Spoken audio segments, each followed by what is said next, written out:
Hello, Kansas. Thank you very much. Hello, Kansas. Thank you.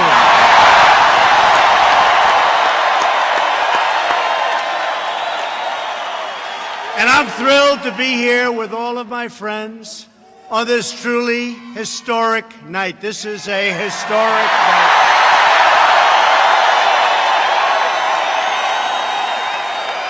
I stand before you today on the heels of a tremendous victory for our nation, our people, and our beloved Constitution.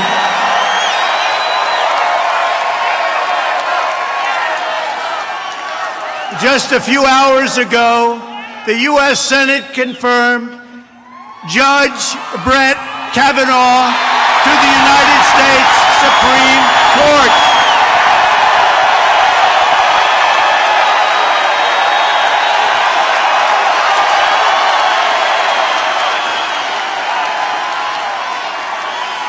And I proudly signed the judge's commission aboard Air Force One just before landing.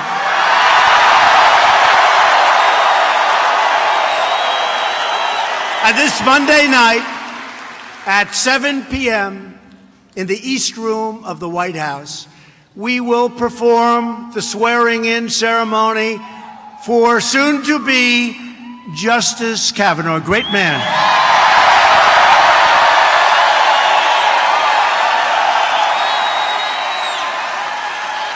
And he will sit proudly alongside Justice Neil Gorsuch, who's doing a great job to uphold your sacred rights and to defend your God-given freedom.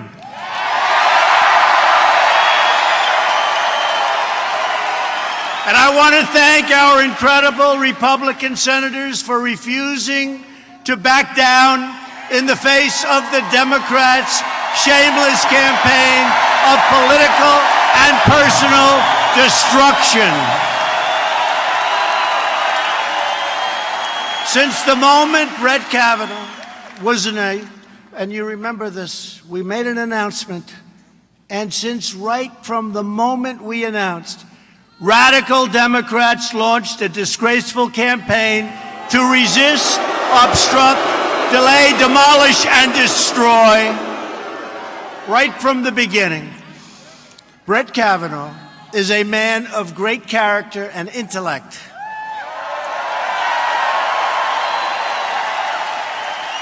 He's a totally brilliant scholar who has devoted his life to the law. He is a loving husband, a devoted father, and a faithful public servant, and he always has been.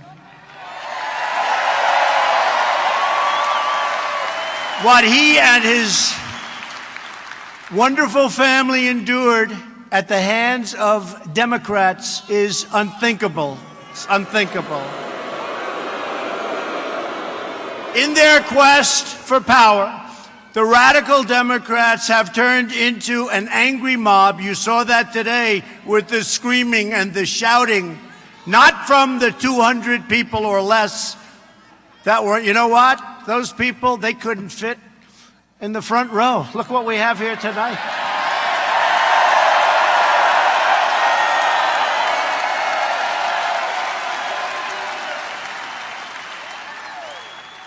They threw away and threw aside every notion of fairness, of justice, of decency, and of due process. Nobody's seen anything like it.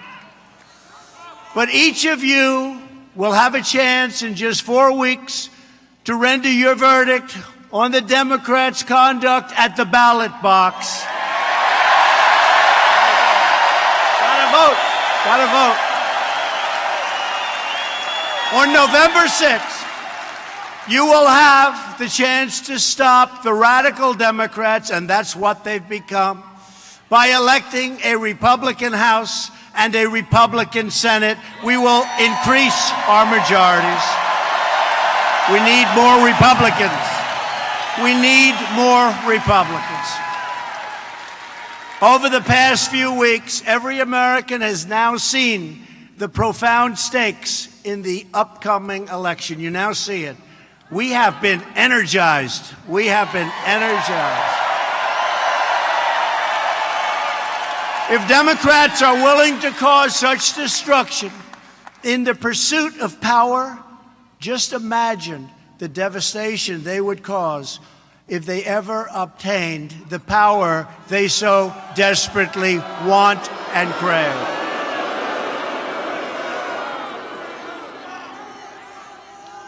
You're going to have other Supreme Court justices' places to be filled. It could be 3, it could even be 4, it could be a lot.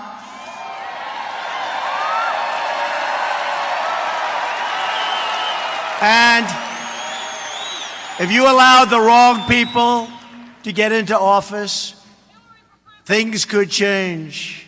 They could change, and they could change fast. And we're not going to let that happen. We can't let that happen. It can go very quickly. It can change very fast. We can't let that happen. You don't hand matches to an arsonist, and you don't give power to an angry left-wing mob, and that's what they've become.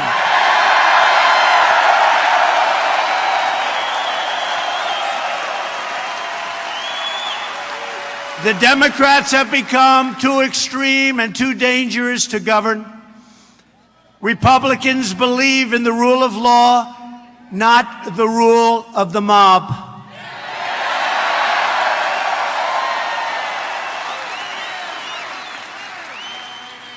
We're doing a hell of a job of doing it. We're draining the swamp, and we want to defeat the Democrats conclusively.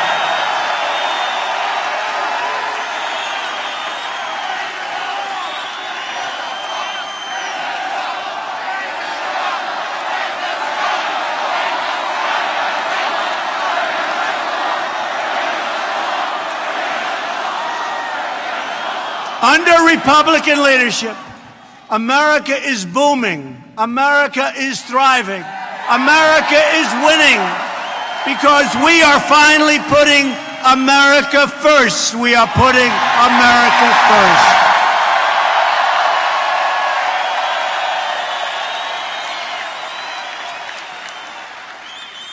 Yesterday, it was announced that unemployment has fallen to 3.7%, the lowest unemployment rate in 50 years, lowest in 50 years. We've created nearly 600,000 jobs in the last 3 months alone. Think of that, 600,000. And if I ever said that when I was campaigning, the fake news media would go and say, impossible. They are fake. Manufacturing confidence is at an all-time high. Confidence, very important, all-time high. And we have the best economy in the history of our country, the best. We're taking care of our veterans, protecting our great seniors, and rebuilding America's military might like it hasn't been built before.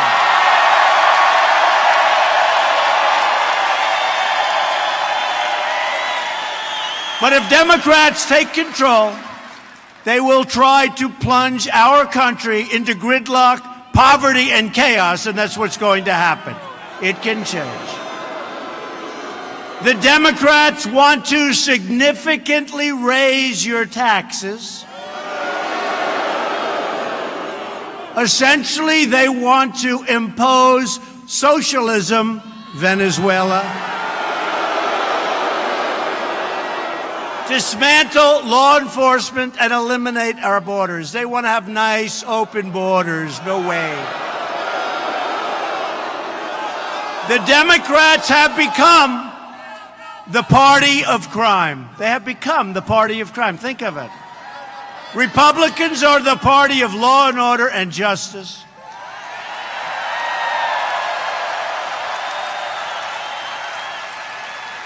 And we really have become, even more so than ever before, the party of opportunity and wealth. And that's what's happening. We're creating wealth for everybody. Whether it's small businesses, big businesses, or people wanting great jobs, that's what's happening. And you know, wages right now, for the first time in 19 years, wages are going up for people. And jobs, you can choose the job you want for the first time. Many years. So we are thrilled to be joined by a number of your state's terrific Republican leaders. And I have to tell you that I wasn't supposed to be here because, you know, this is such a big day. This is such a big day. I was supposed to call you. They said, do you mind calling Kris Kobach and Steve Watkins? Do you mind telling them that because of the fact that we are today getting this great, great, talented, wonderful Supreme Court judge, they said, could you call the people of Kansas and tell them we won't be able to make it tonight? I said, I don't have the courage to do that. I don't have the courage. I said, I don't have the courage.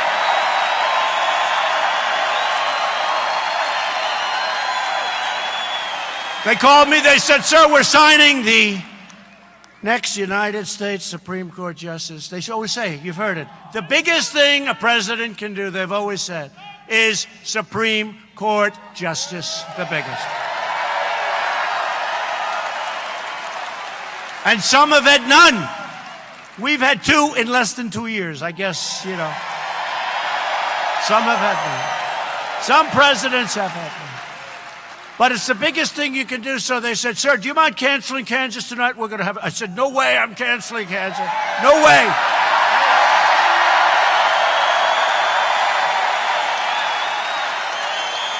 No way. I had that phone working. I had that phone working on that plane. I had that signature going on the plane. And here we are. And by the way, you think this crowd inside is big? You ought to see the crowd that's outside.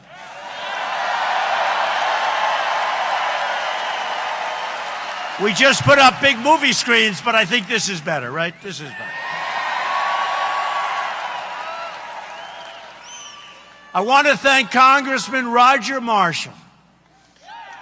Been a great friend. Roger's been a great friend, and a great friend also, Ron Estes. Great person. He helped us so much with the tax cuts, with regulation cuts, with so many things that we've passed that nobody thought would be possible. So thank you both very much. Where are they? Where are they?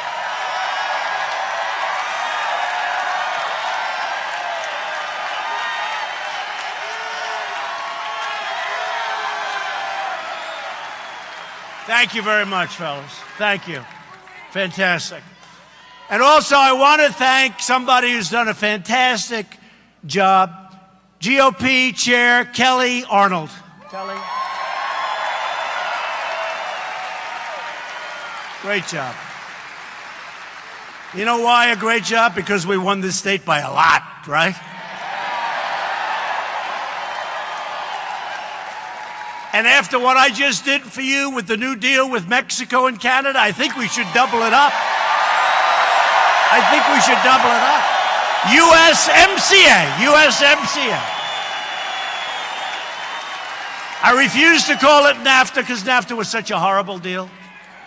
You didn't even realize it, what that was. So 50,000 plants and factories emptied out, millions and millions of jobs lost. So we negotiated a new deal, and I said, there's no way I'm calling it NAFTA 2. USMCA, and we opened up agriculture, we opened up dairy, we opened up a lot of things, and everybody's really happy. I don't know how they're doing in the other places, but they're really happy. So congratulations. Congratulations. And we also signed a great new deal with South Korea, and the farmers are going to be benefiting there too. And we're working right now. They want to make a deal. I said, you're not ready to make a deal yet. We're working on a deal with China. We'll see. Look, they've been hitting us hard for a long time. We've never had a president that did anything about it. $500 billion a year. That's a big one. They take out. So right now we're doing extremely well with China. And let's see what happens. Maybe we'll do it. And if we don't, we're going to be in an even better position. You understand that? So we'll see.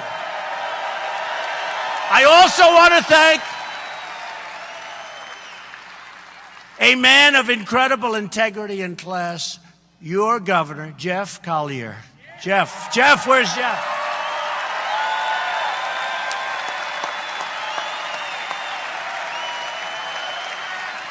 Jeff is a great guy. He's doing a really incredible job, and thank you, Jeff. But I didn't know Jeff. I told Jeff, I said, nothing personal. I just didn't know you. Because when I backed Kris, and you have one hell of a governor, and I think we have to talk about bringing him down to Washington or something. We talked about it. Okay? Great governor, great man. We're also joined by Kansas Attorney General Derek Schmidt.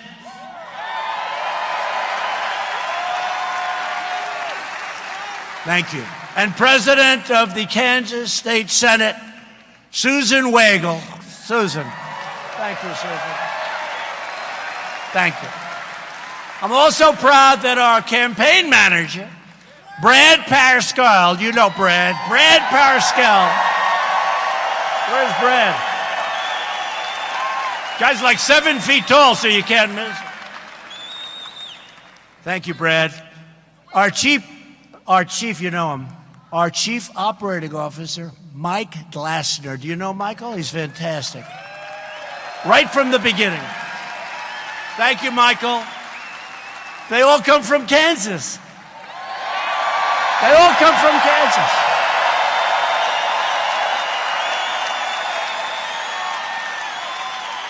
I guess that's how we win. You get from Kansas, you win. Listen.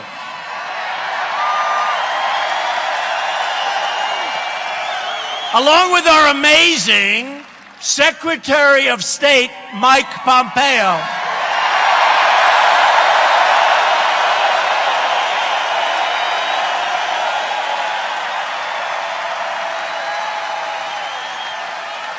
He is doing a great job. He's headed over to North Korea. This guy travels more. Yeah, got to do that to be a good one. You know, if you're home a lot, you're not doing much of a good job. We're doing a great job with North Korea. We're doing a great job with everybody. Mike Pompeo from Kansas. Great man. And also here with us tonight is your next Lieutenant Governor, Wink Hartman. Thank you, Wink. Thank you, Wink. So a man that's been with me from the beginning. He's tough, he's strong, and I hated that he ran because I would have loved to have brought him into my administration. In fact, if he loses, I'll bring him into my administration in 2 seconds. I hope he loses because I want him so badly, but don't do that. Don't do that. Don't do that. I was angry when he did it. I said, don't do it. Sir, I want to be the governor of Kansas. I love my people. I said, go do it. Don't do it. I was very unhappy. I was very, very unhappy. I said, go do it. Then he went out and he's been winning and he's been doing an incredible job. But he does. He loves this state. He loves this state so much. And I want to introduce the next governor of Kansas, Kris Kobach.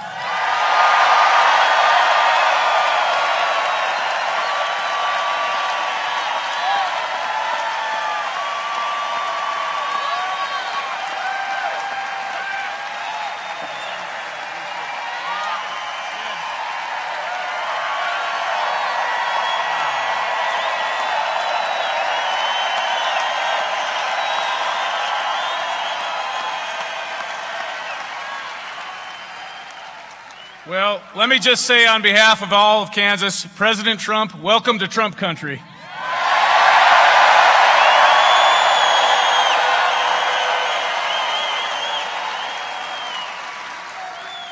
It is such an honor and a blessing to have President Trump here in the city where I grew up to support my campaign in the state that we all love.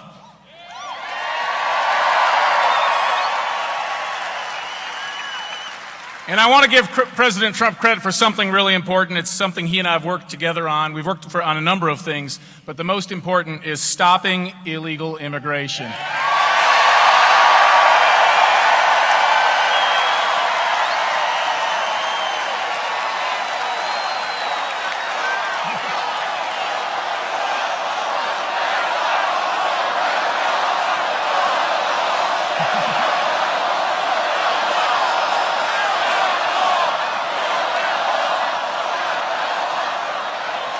I'm so glad that America has a president who gets it and knows that illegal means illegal.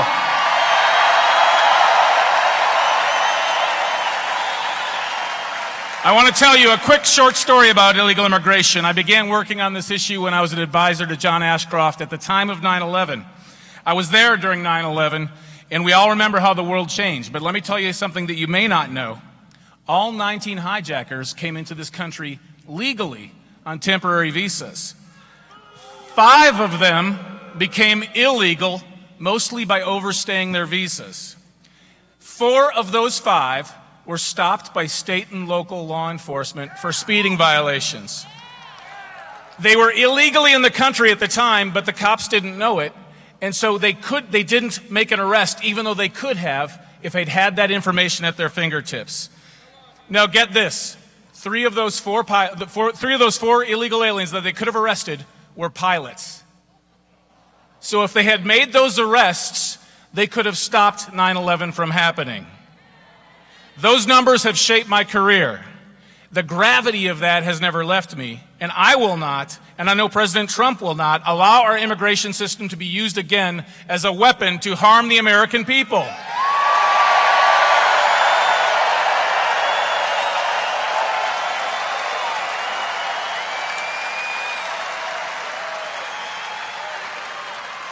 Stopping illegal aliens is not just about jobs, it's not just about crime, it's about our nation's security, and that comes first.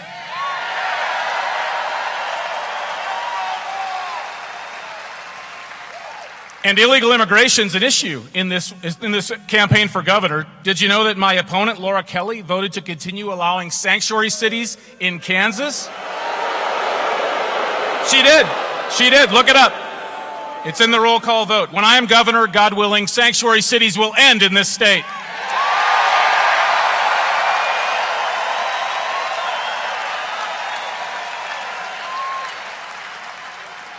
Laura Kelly also voted to allow illegal aliens to continue getting welfare benefits. So while we're struggling to pay our electricity bill, to pay higher taxes, we're meanwhile giving taxpayer dollars to illegal aliens. Is that fair? It's time to stop illegal aliens from getting taxpayer dollars.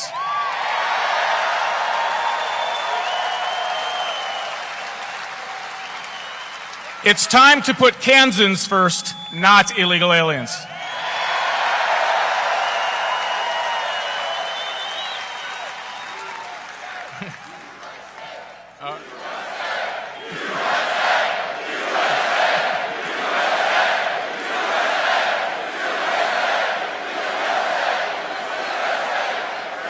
There's another big issue. There's another big issue that President Trump and I have both been concerned about: voter fraud. Because of the law that I drafted and the Kansas legislature passed, Kansas now has the most secure election laws in America.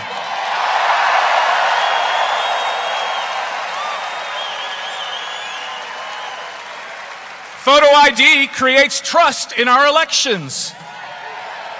If you need a photo ID to cash a check or to buy the kind of Sudafed that works, you probably ought to need one to go cast a vote in an election.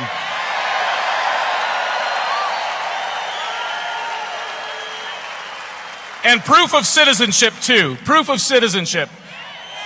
Every time an alien votes, it cancels out the vote of a U.S. citizen. You know, the Democrats and their socialist friends, they claim they care about voter cancellation or voter suppression, but they don't care about U.S. citizens' votes being canceled out. It's time for other states to require proof of citizenship, too, just like Kansas.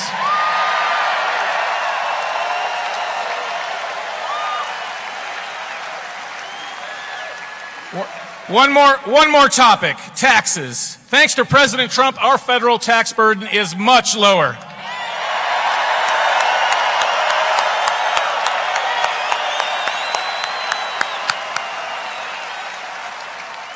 But in Kansas, our state taxes are the highest in the region. It's time to cut our state taxes here in Kansas.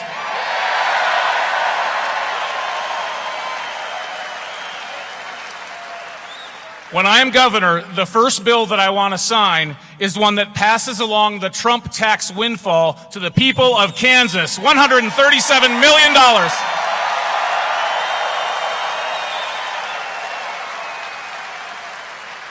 And on top of that, you've got thousands of Kansans being taxed out of their own home because of property tax appraisal increases. They can't afford to live in the home they wanted to retire in. When I am governor, we will put a 2% cap on property tax appraisal increases.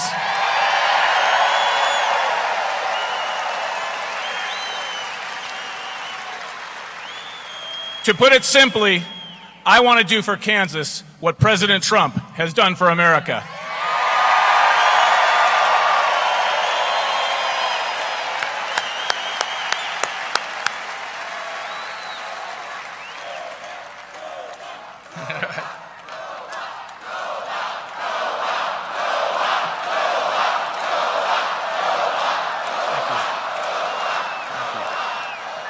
We've got a big election ahead of us on November 6th. It's a point of choice, not for only for America, but a big decision for Kansas.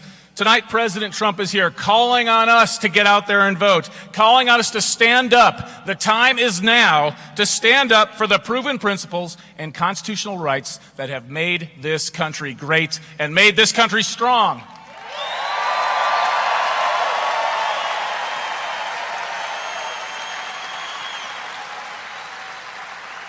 And the time is now that we must reject the political correctness that the progressives and the left are constantly putting on us.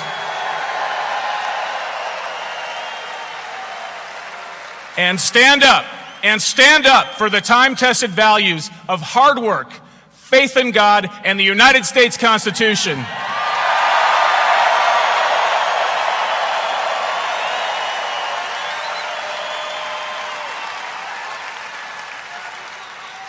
Thank you, President Trump, for making America great again.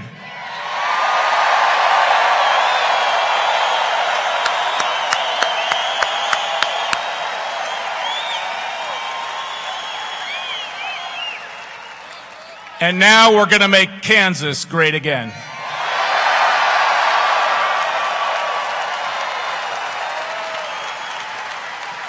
Thank you, Kris.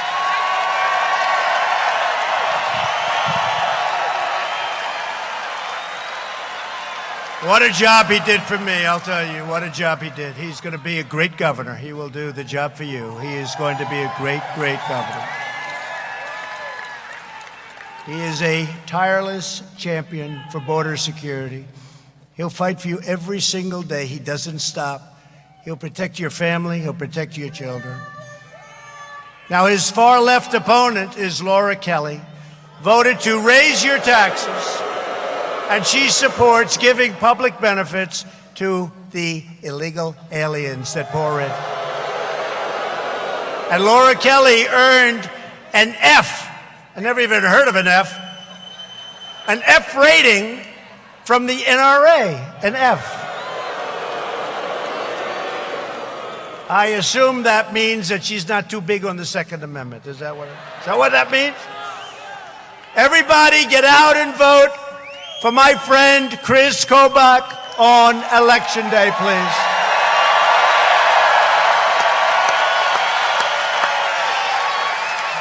Finally, I want to introduce another terrific Republican candidate, your next congressman. Get out and vote. I need him in Washington. Steve Watkins. Steve is a great veteran. He's a patriot and a proud West Point graduate. That means he's very smart. Steve, come on up.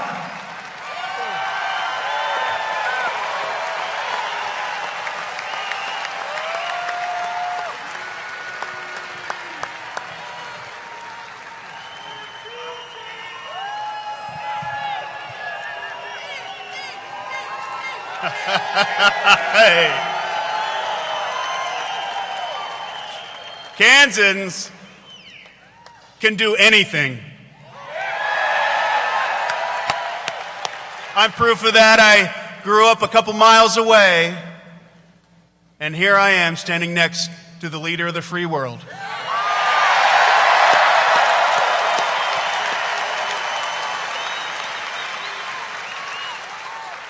And not just any leader, a truly great one. You see, when I left Kansas, I went, and among other things, I spent 8 years in war zones. 8 years with my boots in the sand of Iraq and Afghanistan. 8 years.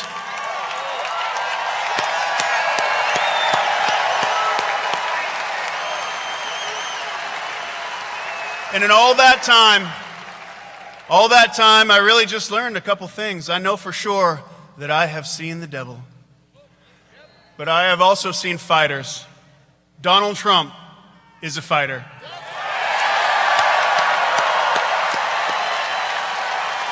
He fights for America first. He fights to keep our borders secure. He fights for jobs. He fights those at or approaching retirement. He is a fighter, and we are so honored to have him here in Kansas.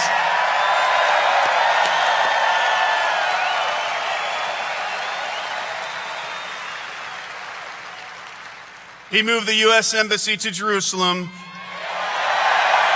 Yes!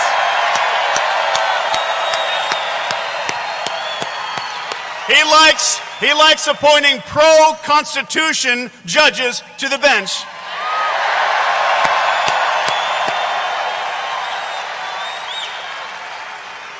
And he is tough on China, Iran, and North Korea.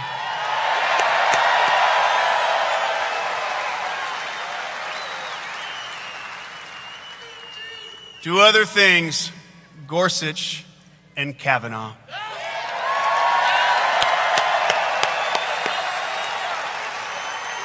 Now, Kansas, might be a little partial, but just think of how much more he could have accomplished if he were a Kansan.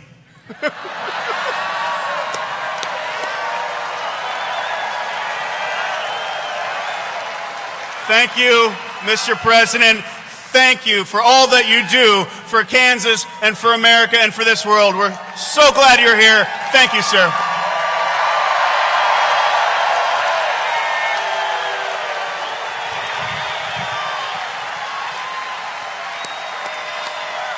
Good man, good man.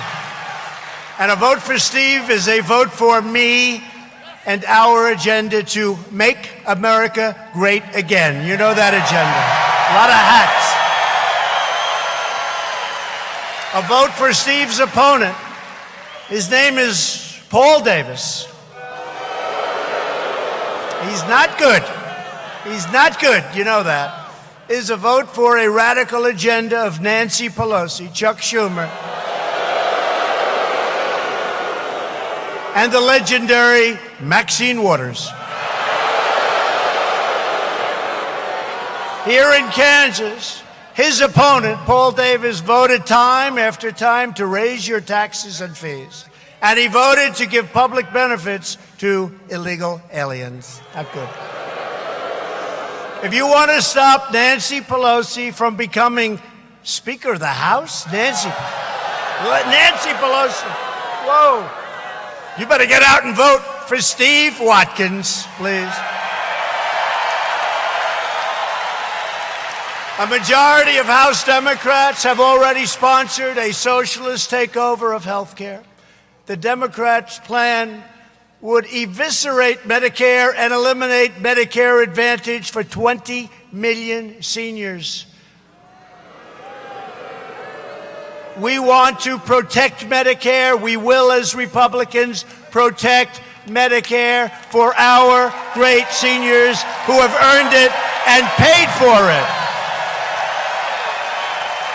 And we will always protect Americans with pre-existing conditions.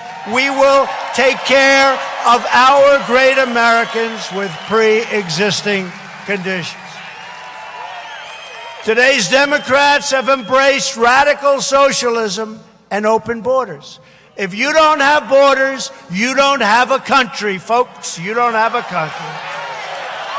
Every single Democrat in the U.S. Senate has signed up for the open borders, and it's a bill. It's called the Open Borders Bill. What's going on? And it's written by, guess who? Dianne Feinstein.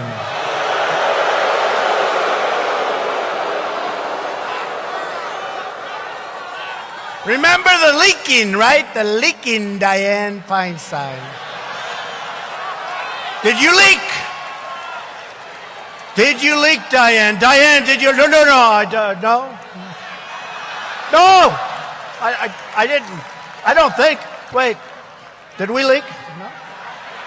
No, he said no, we didn't leak. Oh, okay. Was that the worst body language you've ever seen?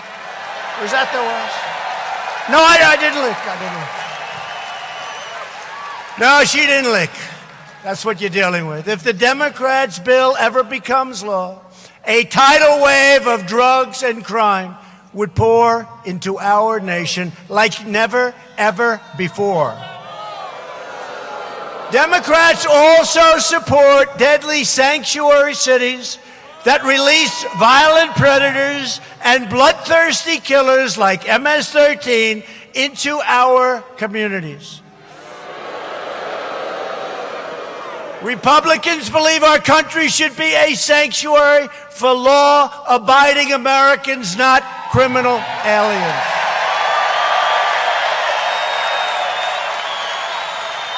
And Republicans stand proudly with the brave men and women of ICE, Border Patrol, and law enforcement.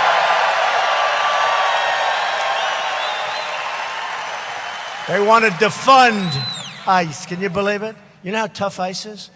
When MS-13 sees ICE coming, they say, let's get out of here. But you know what? They can't, because they get caught. They get thrown, and they get thrown the hell out of the country. They can't. They don't like that. The Democrats want to get rid of ICE. And these are great Americans. By the way, ICE, great Americans. They happen to be tough people. I think we need some tough people. They're tough. No, MS-13 doesn't like ICE, and that's why I like ICE.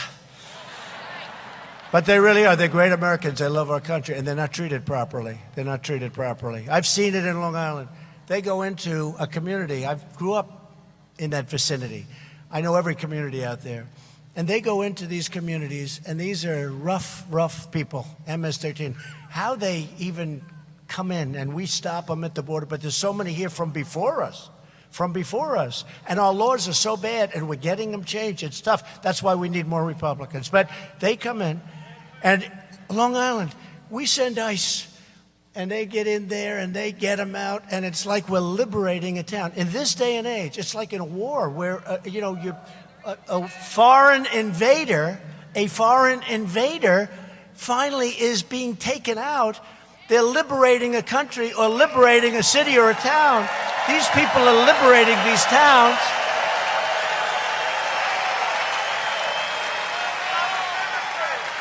And you know the story, and you've heard it, and it's all over. They cut people up because they don't want to use bullets. It's too fast, and it's not painful enough. And then when I said, animals, Nancy Pelosi said, how dare you speak that way about a human being? How dare you? Right? This woman just said it to me. She screamed out the word animal. So how dare you call them? They're human beings. They're not. These are animals, folks. These are animals. And we need law enforcement, and we need ICE, and we need Border Patrol. These are great people.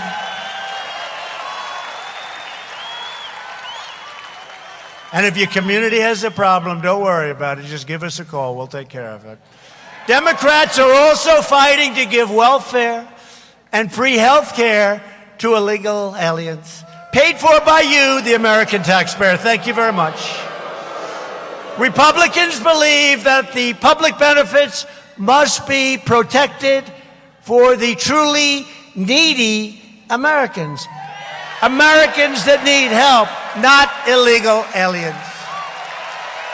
If you want safety, if you want a border, if you want America to remain a sovereign, great country, then you must organize, mobilize, register, and vote Republican. We need more Republican votes.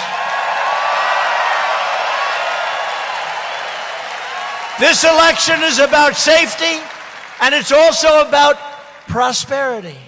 Since the election, we have created over 4.2 million new jobs and lifted almost 4 million Americans off of food stamps.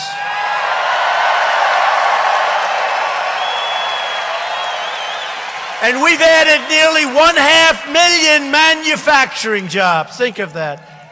If I ever said that during the campaign, look how many, oh man, that you are getting more and more people back there. Look how many reporters. Look. Wow. That's a lot. Wow. Wow. You know what I call it? I call it the Academy Awards. That's the Academy Award. You know, we're doing great. Our new polls just came out. I had to poll Rasmussen 51 or 52. They don't report that. They never report. But you know, and it's much higher than that because some people, I don't know if I'm happy about this, they say when they don't want to talk about it, that means they're voting for Trump. I don't know. Am I supposed to be thrilled? But we'll take it, right? We'll take it. That's what happened in 2016. A lot of people didn't want to talk about it. And the pollsters push it down, okay, throw it. But now they learned their lesson. When they don't talk, they're Trump voters. All action. All action, no talk. African American unemployment has reached its lowest level in recorded history.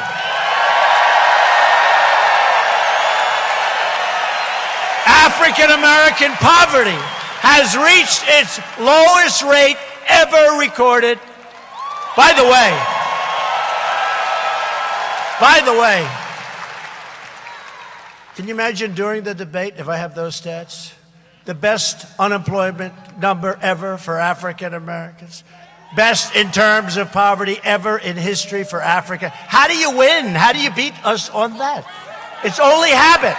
It's habit. Because for 100 years, African Americans have gone with Democrats, but now they're changing, and they're changing fast, and they're coming with us. Thank you, Kanye West. Thank you, Jim Brown, Big Jim Brown. Thank you, Iron Mike. I could go through. We have so many people. Big Jim Brown. We could use him right now in the NFL, right? Great people. Hispanic American and Asian American. Likewise, their unemployment rates have also reached all-time historic lows, the lowest.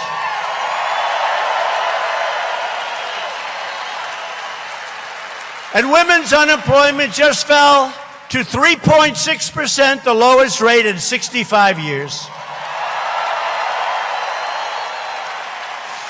And we are, as of right now, the world's #1 producer of crude oil and natural gas, energy. #1. #1. And since I took office, the value of Americans' mutual funds and pension funds has increased by $2.7 trillion. That's your money. That's your money. And your 401ks, you all look like a bunch of geniuses. Thank you, Donald, very much. You're all great investors, right? You're all great investors. That's okay. We've picked up 11, I was saying 10, I was saying 7. We picked up now 11.7. Larry Kudlow said it to me the other day. He said, sir, you're a little low on that number. I said, really? I was using $10 trillion. It's now $11.7 trillion in worth. 11, you know what that is?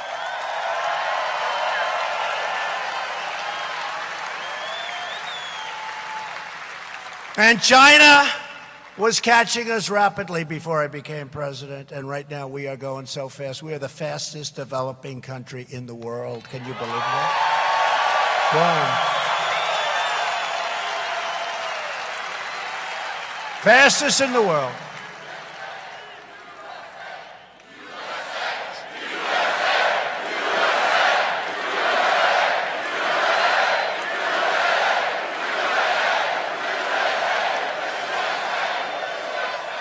And that's why I say we have a midterm coming up, an election. Historically, whoever's president, I don't know why this works, but I guess people get complacent. You know, hey, we just won the presidency. Now 2 years later we have an election, so they're complacent. And then we always win in the next one, which is, as you know, the presidential election. We always.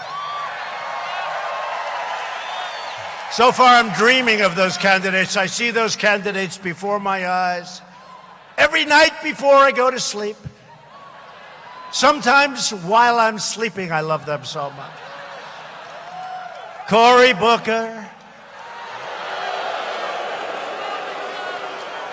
Pocahontas.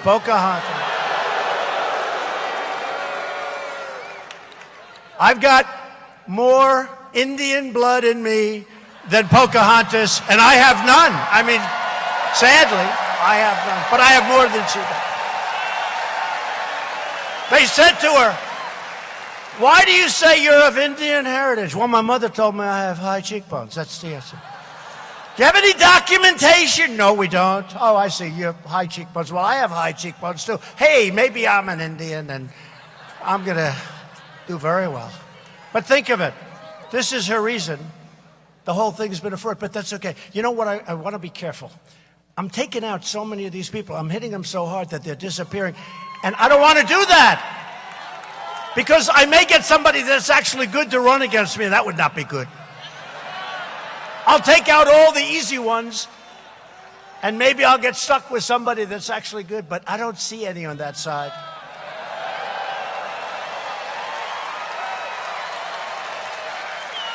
Well, Sleepy Joe Biden, who ran for president 2 or 3 times. You know, they say only twice. I think I remember a third time in there.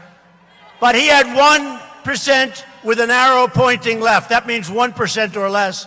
And then Obama took him off the trash heap. Well, he's one of the people. Remember, he challenged me to a fight? I'd like to take him behind the barn. I'd love that. That wouldn't last long. That would not last long.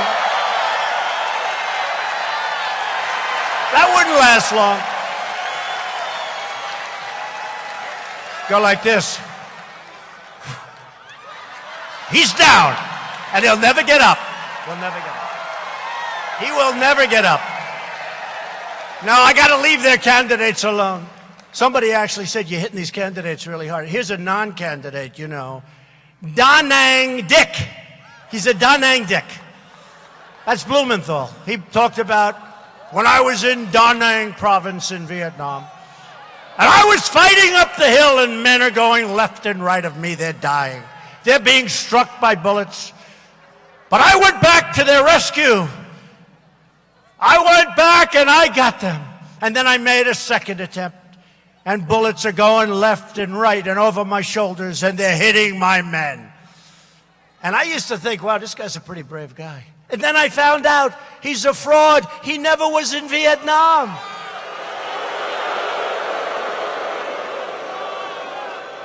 And he stopped campaigning because there was no way you could win. No way. And because it's Connecticut, where, I guess, only a Democrat, can you believe this? That's why Connecticut's such a mess right now. Only a Democrat wins. You got to see it's a mess. General Electric just moved out. That doesn't help. But Da Nang Dick. And then I see him yesterday talking about a man who's #1 at Yale, has like this perfect record, the most incredible record. One of the reasons I picked him, he's like a perfect person. And Da Nang Dick, who said he was a great war hero, and he never saw the country.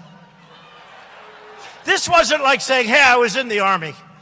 This is a guy that said he was charging up Da Nang province, right? Da Nang province. He's up that hill, and he's taking bullets left and right. And he never saw the place. He was in the reserves, though, remember that. And he said, I demand honesty. This is true, exact words. I demand honesty, integrity, and I demand that there's no lying going around. And I'm saying, hey, wait a minute, that's the guy that lied about in the history of our country, if you look at it, he lied. And this is one of the people.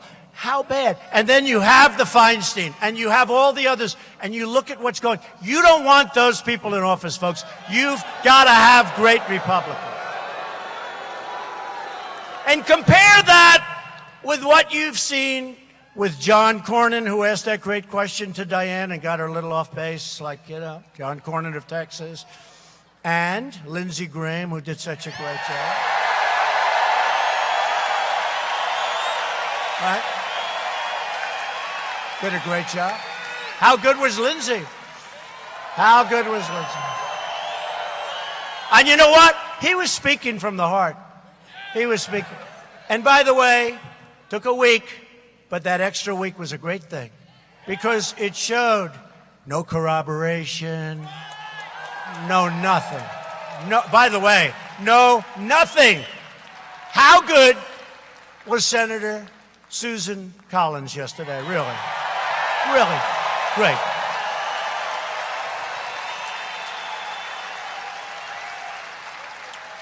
And Chuck Grassley, I'll tell you what, Chuck was great. He's got to be very happy with what we did on trade, right? Chuck from Iowa, great state. And Mitch McConnell, how good? How good? He was tough and smart. He was great. He worked hard. And we got ourselves the finest legal mind, one of the finest human beings. And again, what his family took, the horror that they had to endure by these people like Blumenthal and Cory Booker, who was a disaster as the mayor of Newark, New Jersey. What they had to take was a disgrace. The only reason to vote Democrat is if you're tired of winning, right? Tired of winning. We want to win, win, win. We never get tired of winning.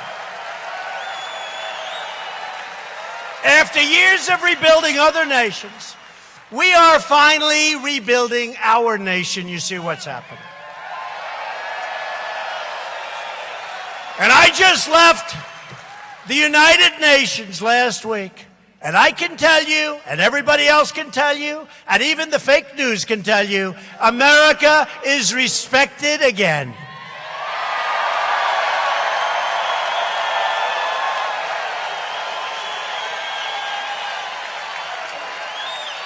To create more jobs and rising wages, Republicans passed the biggest package of tax cuts and reforms in American history by far.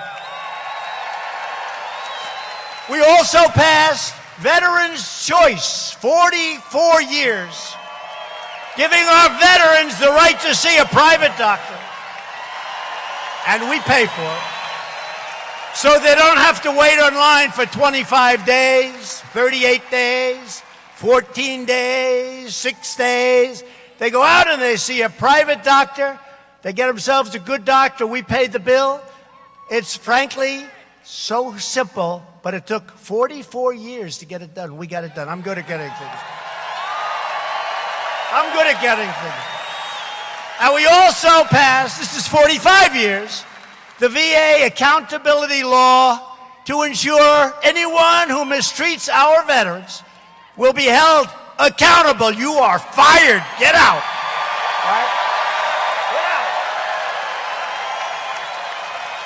And we've secured a record $700 billion, and the next year, $716 billion to rebuild our military and to give our brave warriors their largest pay raise in almost a decade.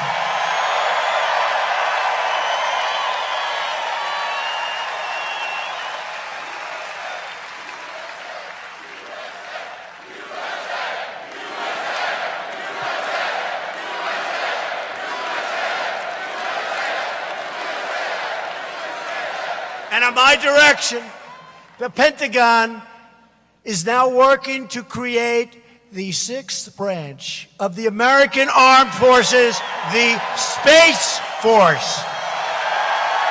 They're very serious stuff. And that's happening quickly. It's very serious. That's where it's at. You know, you have to know where it's at. Doesn't sound right, but it's right. That's where it's at.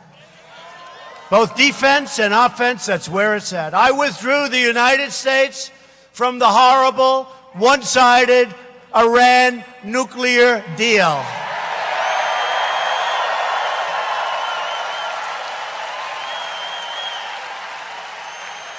You know, before I became president, I looked at what was happening with Iran. They were taking over the Middle East.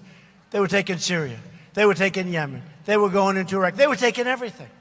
Now, they just want to make it. They just want to say, they have riots in every city.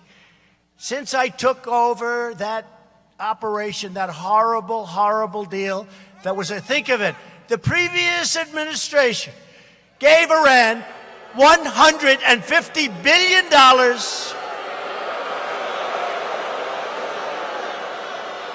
And even crazier, they gave them $1.8 billion in cash. Cash. Airplanes full of cash. In fact, I got in. I said, does the President of the United States actually have the power to give away $1.8 billion in cash? You know what the answer is? It's actually no.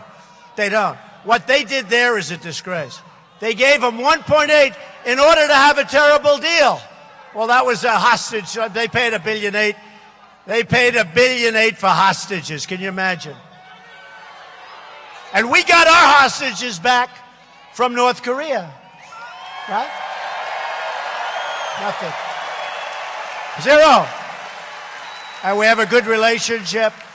And who knows what happens, but I think good things happen. No more missile testing, no more rocket testing, no more nuclear testing. We got the remains of our great, great heroes from 75 years ago back, and they keep coming back. And we got our hostages back. And good things are happening over there. You know what I always say? It's deals. Just before we signed the deal with Canada and Mexico, great deal. I said, who knows? I never like to say, who could you say? It's a deal. Who knows? I like to do it. It takes all the pressure off. Who knows? With North Korea, who knows? But I think we're doing very well, okay?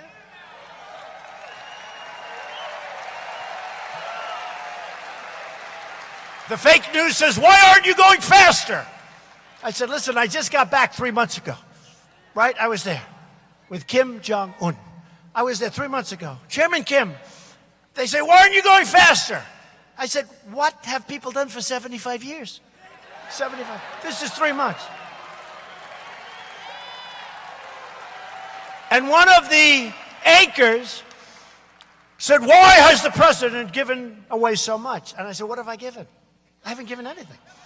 We got our hostages back for nothing, out of respect, right? We got our remains back. We got the testing all stopped, including the nuclear testing. I said, tell me, what have we given? Well, you agreed to meet. Oh, that doesn't cost me very much. I agreed to meet. I like to meet. I like to meet. What the hell do we lose by meeting?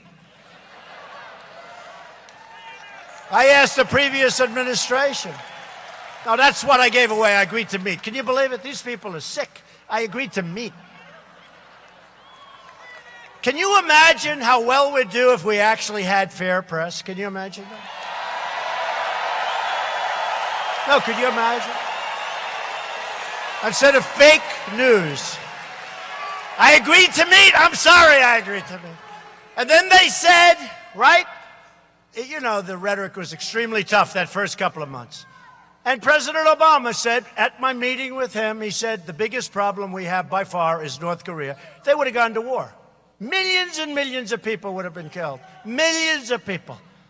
And I said to somebody in their administration, have you ever talked? Have you ever agreed to meet? Have you ever, like, let's sit down and talk? Well, we haven't thought about, oh, I see, you'll go to war. You're not going to talk? We'll beat anybody. What we have now coming in, I'm telling you, it's the greatest power we've ever had, the greatest power in the world.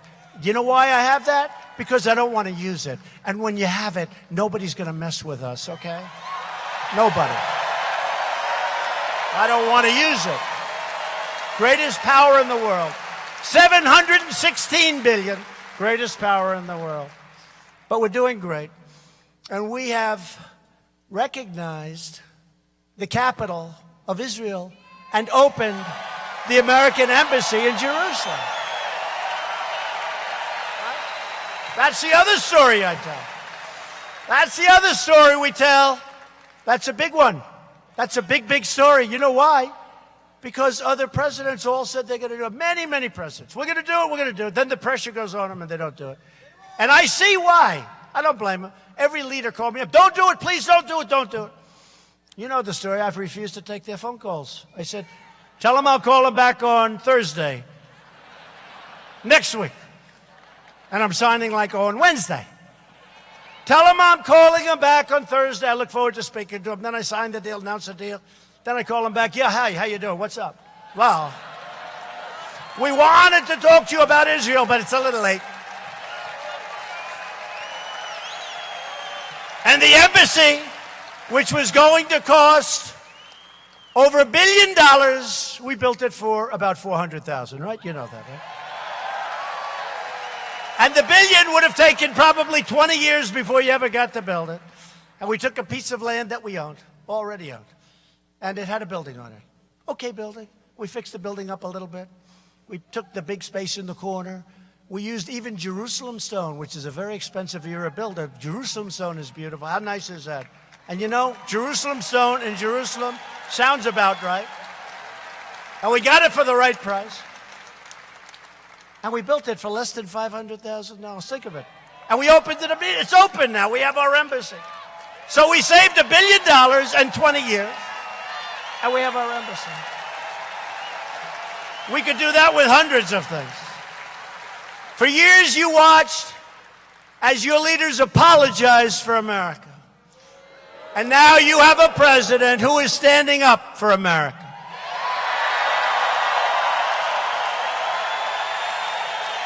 We're standing up for your values. We're standing up for Kansas, and we're standing proudly. We are standing proudly for our great national anthem, right?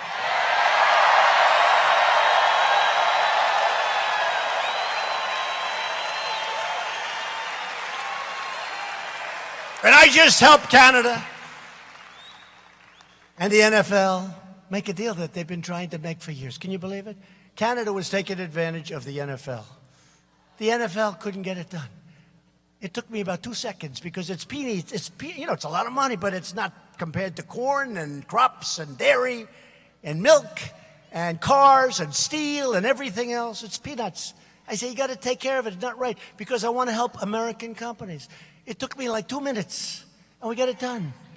And I got a call from the commissioner of the NFL, and I thought he was calling me to ask me to stop haunting them about standing for the American flag and for our nation. And he didn't. He called me to thank me.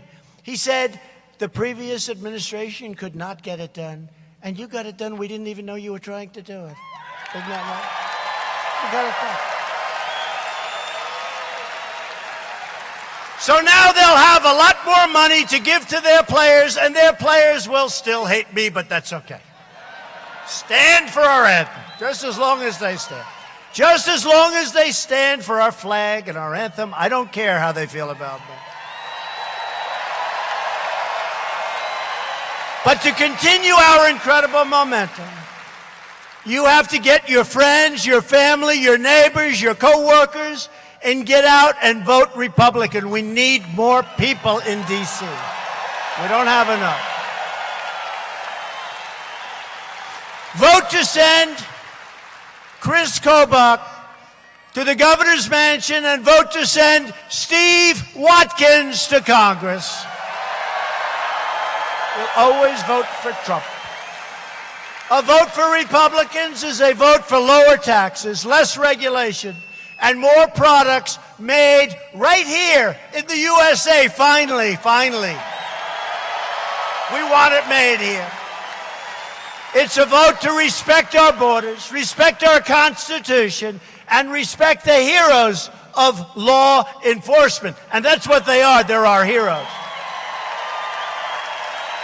And a vote for Republicans is a vote to reject the Democrat politics of anger and division and destruction and to reclaim America's true heritage and righteous destiny. We're losing that with these crazy, loco people. To everyone in this room tonight, that's a lot of people, to every citizen watching across our land, this is your time to choose.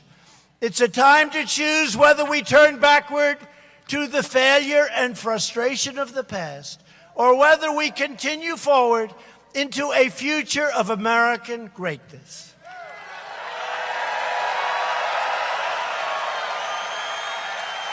It's not up to the media. It's not up to the pundits. It's up to you to decide your fate. And remember this. What happened in 2016 and what's happening even more so now, I believe, because I produced, and people see I produce. One of them said he made a lot of promises and he actually produced more than he made promises. I mean, think about it. I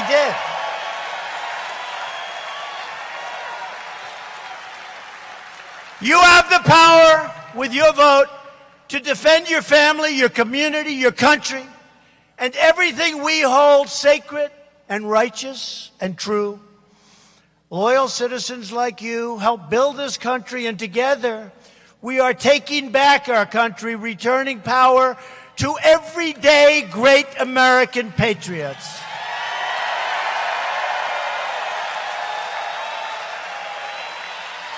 The state of Kansas was settled by tough pioneer men and strong women.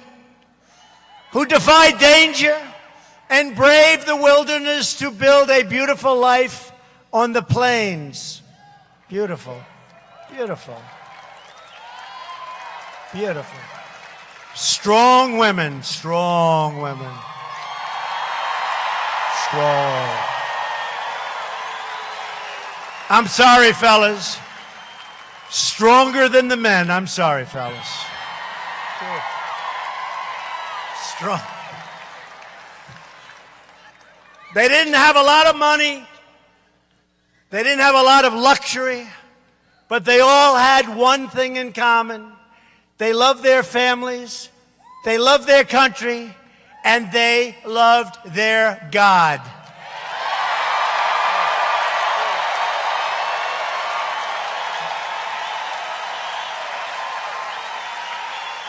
These courageous patriots did not shed their blood, sweat, and tears so that we could sit at home while others tried to erase their legacy and destroy our proud and great American heritage. For the sake of our freedom and for the sake of our children, we are going to work, we are going to fight, and we are going to win, win, win.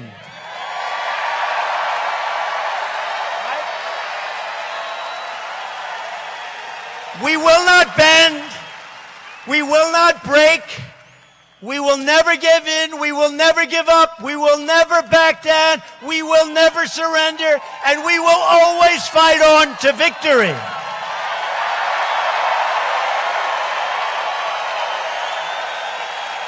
Because we are American and our hearts bleed red, white, and blue. We are one people, one family, and one glorious nation under God. And together, we will make America wealthy again. We will make America strong again. We will make America safe again. And we will make America great again. Thank you, Kansas. Thank you.